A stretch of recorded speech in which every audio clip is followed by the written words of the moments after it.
تو کہنے کی بات یہ ہے کہ وہاں محبوب سبحانی اور مخدوم علاؤدین شابر کلیری، ادھر حضرت ابو علی شاہ قلندر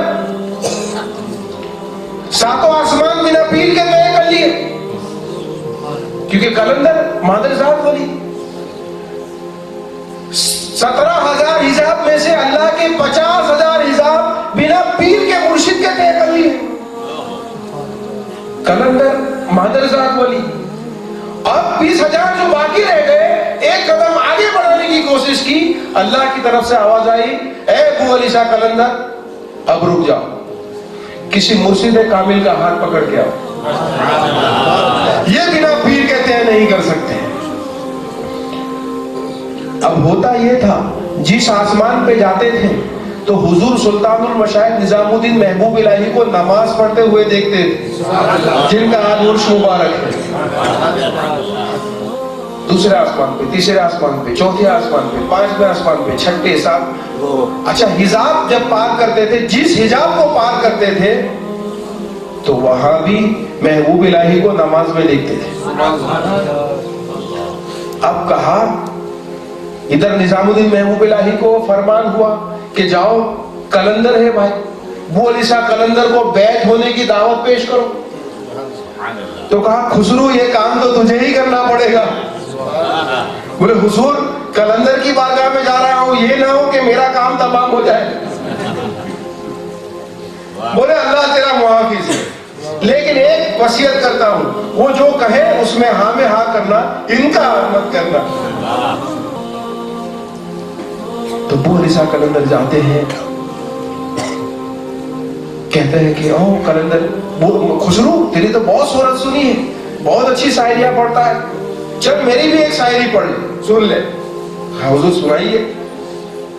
تو آپ کچھ ٹوٹا پھوٹا کلام پڑھے، خسرو صاحب بہت روئے، تو آپ کو لگا کہ اس کو کچھ بہت اثر ہوئی، کہا کہ خسرو کیوں روتا ہے؟ کچھ سمجھ کے رہا ہے؟ حضور کچھ سمجھ میں نہیں آیا اس لیے رو رہا ہوں۔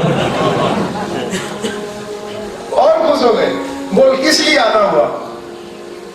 بولے میرے پیر کی طرف سے دعوت لے کے آیا ہوں۔ بولے چل دیکھ تو لیتے ہیں مجلس محمدی میں تیرے پیر کا مقام ہے یا نہیں۔ ایسے تو ویسے میں کیسے ہاتھ دے دوں، پہلے دیکھ کے آتے ہیں کہ اس مجلس میں ہے کہ نہیں تیرے پیر کا مقام۔ بولے چلو، ایک ان کے پشت پر ہاتھ مارا ابو علی شاہ قلندر نے، ان کی روح کو لے گئے۔ پھر یہ کلام لکھا، نمی دانم چے منزل بود کے سب جائے کے بدبودم، بہر صورت چے بسم بود کے سب جائے کے بدبودم۔ وہ مجلس میں لے گئے، حضور صلی اللہ علیہ وسلم جلوہ فرما ہے، مقربین خاصان خدا جلوہ فرما ہے۔ دیکھتے ہیں کہ دیکھو یہاں اس لائن میں ہے، اس لائن میں ہے، یہاں ہے، کہیں نہیں۔ بولے تیرے پیر کا تو مقام ہی نہیں ہے، اب میں کیسے بیٹھ؟ بہت مایوس ہو گئے امیر حضور صاحب، میرے پیر کا مقام نہیں ہوا۔ واپس آئے اور پھر جب خانقاہ میں محبوب الہی کی واپس لوٹے، منہ لٹکا کر جیسے داخل ہوتے، خسرو اسے انہیں کہو کہ ابھی ایک مقام باقی ہے، ہم اپنے پیر کو خود ڈھونڈ لیں گے، جاؤ دوبارہ کہ خسرو کیوں آئے ہو؟ بولے حضور ایک مقام باقی ہے۔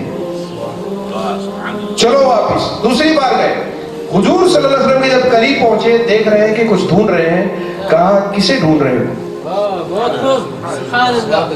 کسے ڈھونڈ رہے ہو؟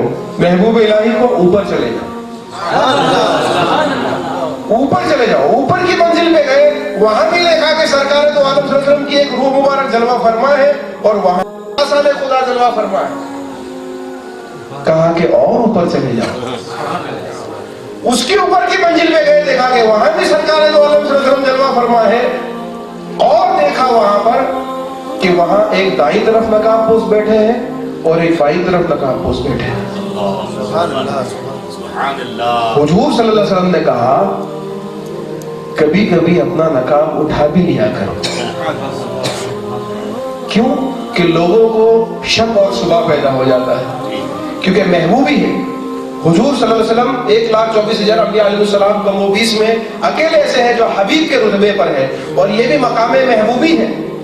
اور 12ویں اور 13ویں صدی کے مجدد اعظم شیخ عبد العزیز محدث دہلوی رضی اللہ تعالیٰ عنہ اپنی کتاب میں یہ فرماتے ہیں، تفسیر عزیزی میں سورہ النصر کی ایک اسرار سے لبریز آپ نے تفسیر بیان کی ہے اور اس کے آخر میں یہ لکھا ہے کہ امت محمدیہ صلی اللہ علیہ وسلم کے بھی کچھ مخصوص اولیاء کرام کو حضور کی شان محبوبی کا ایک حصہ عطا ہوا ہے، مثلا محبوب سبحانی اور محبوب الہی۔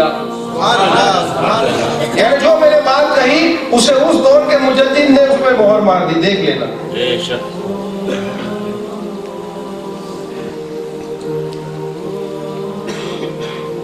اب کہا کہ جب نقاب اٹھایا تو جو دائیں طرف تھے وہ محبوب سبحانی تھے اور بائیں طرف تھے وہ محبوب الہی تھے۔ نعرہ تکبیر، نعرہ رسالہ، فیضان اولیاء کرام۔ کہنے کی بات یہ ہے، میں نے آپ کے سامنے تینوں واقعات پیش کر دیے بزرگان دین کے۔ یہ جو محبوب سبحانی اور محبوب الہی کا ساتھ ہونا، اور جہاں آرا جو تھی شاہجہاں کی دختر، اس نے ایک مرتبہ ایک منت دہلی میں ایسے لی کہ میرا یہ کام پورا ہو جائے گا تو میں چلتی ہوئی بغداد جاؤں گی، دہلی سے چلتی ہوئی بغداد جاؤں گی اور وہاں حضور کے آستانے پہ چادر چڑھاؤں گی۔ جب وہ کام پورا ہو گیا تو اب وہ سوچ رہی ہے کہ چلتی ہوئی بغداد کیسے جاؤں، تو رات کو محبوب سبحانی غوث اعظم جیلانی رضی اللہ تعالیٰ عنہ خواب میں آتے ہیں اور کہتے ہیں کہ اے جہاں آرا، بغداد آنے کی کیا ضرورت ہے، میں تو دہلی میں بھی موجود ہوں۔ میں تو حضور بولے آپ دہلی میں موجود ہو؟ حضرت آپ کہاں ہو دہلی میں؟ بولے محبوب الہی کے آستانے پہ چلے جاؤ۔ بولا اب یہ کہاں سلسلے کا تعصب رہا ہے؟ وہ کہتے ہیں وہ جو ہے وہ میں ہی ہوں، اب کوئی اس میں تعصب کرے تو وہ محبوب الہی سے اگر کوئی تعصب کرے تو وہ محبوب سبحانی سے تعصب کر رہا ہے، کیونکہ محبوب سبحانی کہا کہ وہ محبوب الہی نہیں، وہ محبوب سبحانی ہے۔ فنائے حق ہوا تیری ثنا میں کیا کروں، فنائے حق ہوا تیری شنا میں کیا کروں، قطرہ دریا سے ملا دریا نظر آنے لگا۔ جو قطرے سمندر سے مل گئے اس کو جدا کیسے کرو گے تم؟ جو قطرے سمندر سے مل گئے، فنا ہو گئے اللہ کی محبت سے، انہیں تم کیسے جدا کرو گے؟ یہ لا علمی ہے سوائے جہالت کے اور کچھ نہیں۔ کہنے کی بات یہ ہے جب محبوب سبحانی اور محبوب الہی ایک مقام پر ہو سکتے ہیں مجلس محمدی میں، اسے تم مانتے ہو، جب محبوب سبحانی اور مخدوم علاء الدین صابر کلیری مجلس محمدی میں دونوں کی روح، اسے تم مانتے ہو، تو کیا اس میں شبہ پیدا ہو سکتا ہے کہ شب معراج محبوب سبحانی اور معین الدین چشتی وہاں موجود ہو؟ جب معین الدین چشتی کے غلاموں کے غلاموں کے غلام، مریدوں کے مریدوں کے مرید، نظام الدین محبوب الہی اور مخدوم علاء الدین صابر کلیری کا وہ مقام ہے کہ ان مجالس میں محبوب سبحانی کے ساتھ ہے، تو خود معین الدین چشتی اجمیری کا مقام کیا ہوگا؟ خود معین الدین چشتی اجمیری کا مقام کیا ہوگا؟ اس بات سے یہ ثابت ہوتا ہے کہ محبوب سبحانی تینوں واقعات میں ہر جگہ تھے، سید الاولیاء ہے۔ کیوں سید الاولیاء ہے؟ لیکن ان کے ساتھ میں جو تین بزرگ ہیں یہ بھی سلسلے چشتیہ کے ہیں، تینوں چشتیہ سلسلے کے ہیں، اور اسی لیے سلسلے عالیہ نقشبندیہ کے ایک بزرگ یہ فرماتے ہیں کہ سلاسل سب پر حق ہے، سلاسل سب سراغوں پہ الحمدللہ، لیکن دوسرے سلسلوں میں تم دیکھو گے تو ایک یا دو بزرگ ایسے تمہیں نظر آئیں گے جو بڑی کمالیت کی انتہا پر پہنچے ہیں، لیکن سلسلے چشتیہ میں تم دیکھو گے، سلسلے چشتیہ میں تم دیکھو گے عثمان ہارودی، معین الدین، قطب الدین، فرید الدین، نظام الدین، علاء الدین، نصیر الدین، تو بولے ایک سے بڑھ کر ایک تمہیں نظر آتے ہیں۔ بولے اس کی کیا وجہ ہو سکتی ہے؟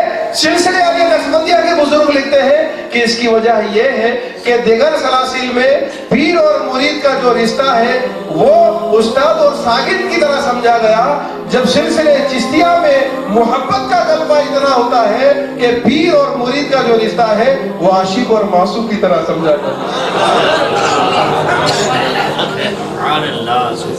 دوستو یہ الحمدللہ ہمارے بزرگان دین ہیں، یہ اللہ والے لوگ ہیں جن کا نام بھی اگر ہماری زبان پہ آ جائے تو دونوں جہان کی اس میں نجات ہے۔ الحمدللہ وہ رتبے اللہ نے حاصل کیے، ہم خوش نصیب ہیں، اس میں کوئی شک شبہ نہیں ہے۔ کیوں کہ اگر ہم خوش نصیب نہ ہوتے تو ان کی مجلسوں میں جلوہ فرما نہ ہو. خدا جس پر بہت خوش ہوتا ہے، اور خاص طور پہ ایسے فتنے اور فسادات کے زمانے،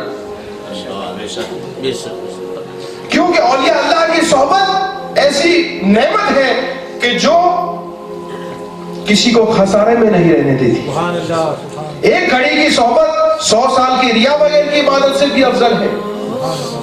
صحبتی یکسانی کا اولیاء بہتر از 100 سال اطاعتی بیریا. اور یہ فرمایا کہ اولیاء اللہ کی محبت کبھی گمراہ نہیں ہونے دیتی. تو اگر ثابت قدم رہنا ہے، ایمان کو سلامت رکھنا ہے، دنیا اور آخرت کو سلامت رکھنا ہے، دونوں جہان کی نجات چاہتے ہو، تو ان کی محبت کو اپنے سینوں میں بسا لو اور ان کے نقش قدم کو اپنا لو. انشاءاللہ اس میں دونوں جہان کی نجات ہے. بس اللہ رب العزت کی بارگاہ میں یہی دعا کرتے ہیں کہ ہم گناہگار، شیعہکار، خطاکار، سراپا تقصیروار، ہم ہرگز اس قابل نہیں ہیں کہ ان کا نام لینا، ان کی مجلسوں میں حاضری دے. لیکن اے رب العالمین، تیرے محبوبین کے توسل سے تو ہمیں صراط مستقیم پر قائم و دائم فرما. انہی بزرگان دین کی محبت پر اور ان کے نقش قدم پر ہمیں زندگی اور موت عطا فرما. وما علینا الا البلاغ، وآخر دعوانا ان الحمد للہ رب العالمین.